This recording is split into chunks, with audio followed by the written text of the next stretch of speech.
Data vous explique aujourd'hui comment connecter Streamlit à Tableau. Streamlit est un framework Python qui vous permet de visualiser vos données directement dans un navigateur web et également de visualiser vos modèles de machine learning. Streamlit vient d'être racheté par Snowflake. Si vous voulez plus d'informations sur Streamlit, je vous invite à regarder mes 2 vidéos d'introduction à Streamlit et de connexion de Streamlit à Snowflake. Tableau. Tableau est le leader des plateformes de data visualisation. Son mantra est d'aider les gens à voir et à comprendre les données. Je vous invite à aller sur leur fil Twitter pour voir les dernières actualités. Tableau a été racheté par Salesforce et désormais intégré à l'écosystème Salesforce et bénéficie de l'intelligence artificielle d'Einstein Analytics. Donc, vous allez aller sur le site Tableau, voir toute la gamme de produits qui sont proposés. Tableau Desktop qui permet de se connecter aux données, de créer des visualisations, puis après de les publier sur Tableau Server et Tableau Online, qui sont 2 outils qui permettent à vos équipes de collaborer autour de la donnée. Tableau Online étant la version SaaS de Tableau Server. Et puis vous avez également Tableau Prep qui permet de préparer la donnée comme son nom l'indique. Alors, comment connecter Streamlit à Tableau? Vous allez aller sur la documentation, cliquer sur Tableau et vous allez suivre ce petit tutoriel. Le prérequis est de créer et d'avoir accès à une interface Tableau Online.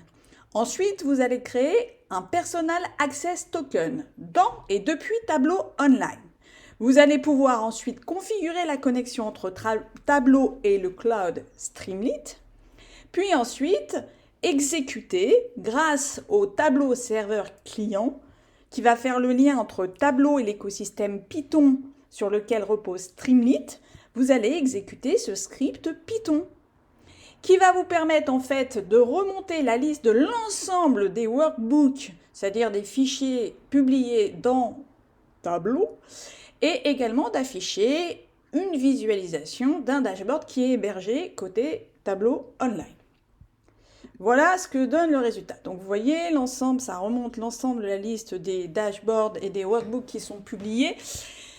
Et puis vous avez une vue de ce dashboard qui est affiché. Là je suis dans Streamlit, c'est-à-dire que c'est une web application qui est hébergée dans le cloud Streamlit. Alors, je vais reprendre pas à pas les étapes que je viens d'énumérer. La première chose que vous allez faire, c'est que vous allez aller sur le site Tableau Online et vous allez demander un essai gratuit. Une fois que vous aurez rempli les différentes informations, ça prend 2 minutes, vous aurez accès à une interface Tableau Online. Si vous n'êtes pas familier avec la création de dashboard dans Tableau, je vous invite à aller dans l'onglet ressources découvertes Tableau et de suivre les vidéos de formation gratuites. À partir de là, vous saurez comment vous connecter aux données, comment créer des dashboards. Donc, vous avez l'ensemble de ces vidéos, n'hésitez pas, elles sont gratuites. Alors moi, j'ai déjà mon interface Tableau Online avec un certain nombre d'arborescences et vous voyez, j'ai accès à mes workbooks, j'en ai 168, c'est-à-dire que en fait, ce sont des portfolios de visualisation. Voilà, pour parler en français. Ce qui va m'intéresser, vous voyez, c'est d'afficher celle-là, qui s'appelle Engagement, ce dashboard-là, qui est donc publié dans mon Tableau Online. Donc, ça, c'est la première étape. Obtenir son tableau online, créer un dashboard, le publier sur Tableau Online. La deuxième étape, ça va être de se créer ce qu'on appelle un Personal Access Token. Pour ce faire, je vais cliquer sur mon petit nom, là, et My Account Setting. Et là, vous voyez, dans Settings, ça tombe bien, je vais avoir, voilà, un Personal Access Token. C'est ici que je vais le créer. Je vais le nommer Tata Yo Create New Token. Vous voyez, j'ai un token name, Tata Yo et j'ai le token secret. Et ça va me servir, ces 2 indications vont me servir à me connecter au cloud Streamlit et à créer ma web application. Donc, c'est un prérequis. N'oubliez pas de cliquer Copy to Clipboard, comme ça, vous pourrez le coller facilement dans l'interface Streamlit. Voilà. Voilà comment on crée un Personal Access Tokens. Donc, une fois que j'ai fait ça, il me reste également à télécharger et installer le Tableau Server Client. C'est important parce que c'est ça qui va me permettre de connecter Tableau à l'écosystème Python sur lequel repose Streamlit. Donc si vous n'installez pas le Tableau Server Client, rien ne fonctionnera. Donc vous allez cliquer sur Download et vous allez installer l'ensemble en fait des fichiers qui sont dans ce zip. Vous allez les installer, voilà, une fois que c'est téléchargé, vous allez pouvoir les installer dans votre Git. Alors, je pars du principe que vous avez un Git sur lequel vous allez héberger l'ensemble des fichiers de ce serveur client Python pour Tableau, ainsi que le script Python qui va être exécuté par Streamlit. Voilà ce script Python. Donc vous voyez, il va me permettre en fait d'aller me connecter via mon token name à mon tableau online. Il va renvoyer en fait l'ensemble des workbooks qui sont hébergés sur mon tableau online et puis après, je vais pouvoir visualiser par défaut une des visualisations.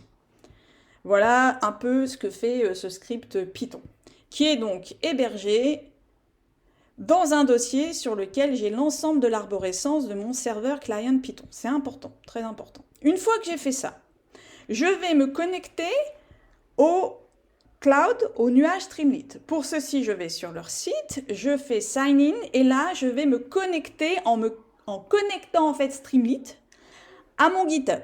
Si vous voulez plus d'informations, je vous invite à aller voir ma vidéo connexion Snowflake Streamlit où cette étape est plus détaillée. Donc, une fois que j'ai fait ça, que je me suis authentifié côté Streamlit, je me suis connecté, j'ai connecté Streamlit à mon Git, vous voyez, ici.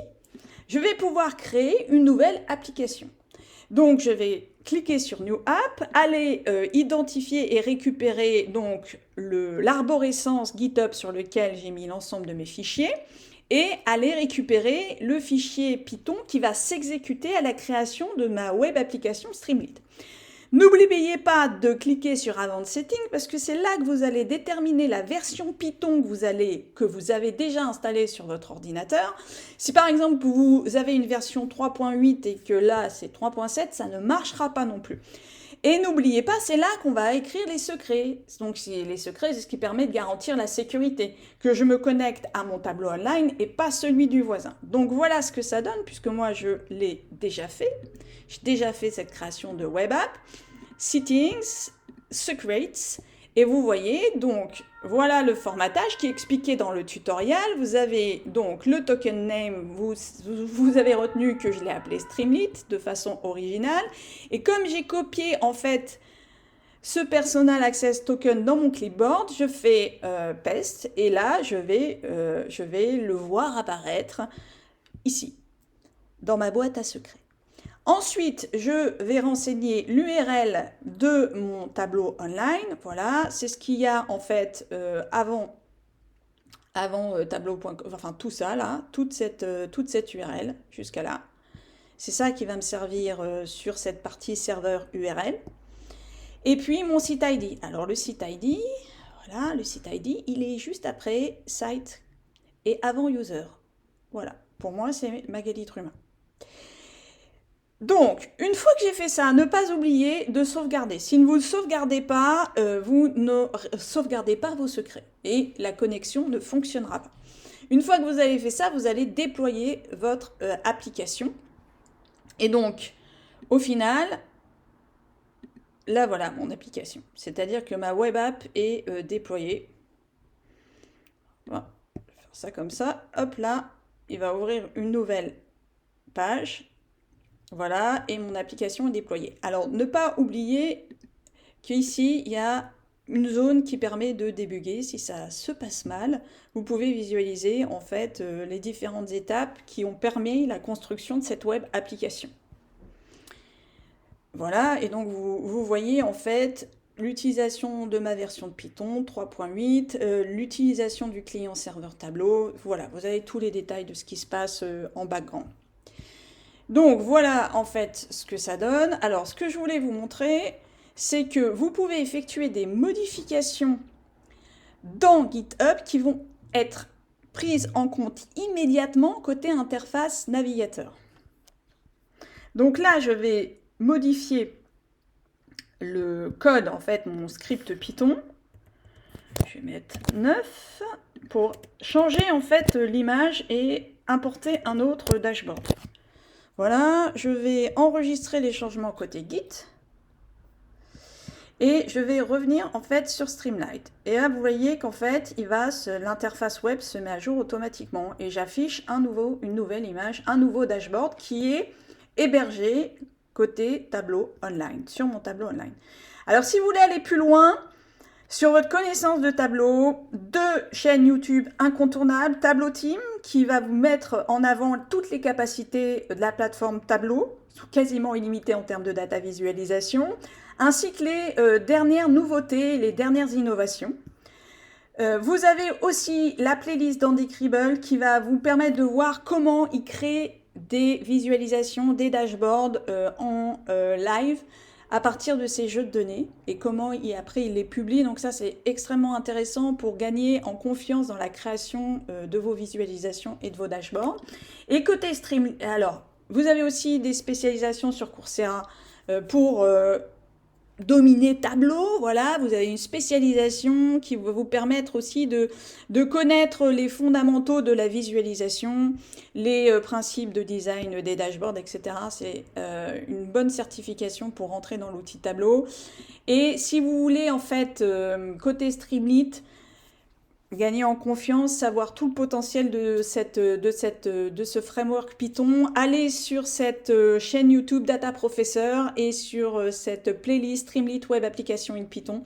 Vous avez aussi les codes associés dans le GitHub de Data Professor. Et enfin, je vous conseille d'aller faire un petit tour et de visualiser le blog Streamlit.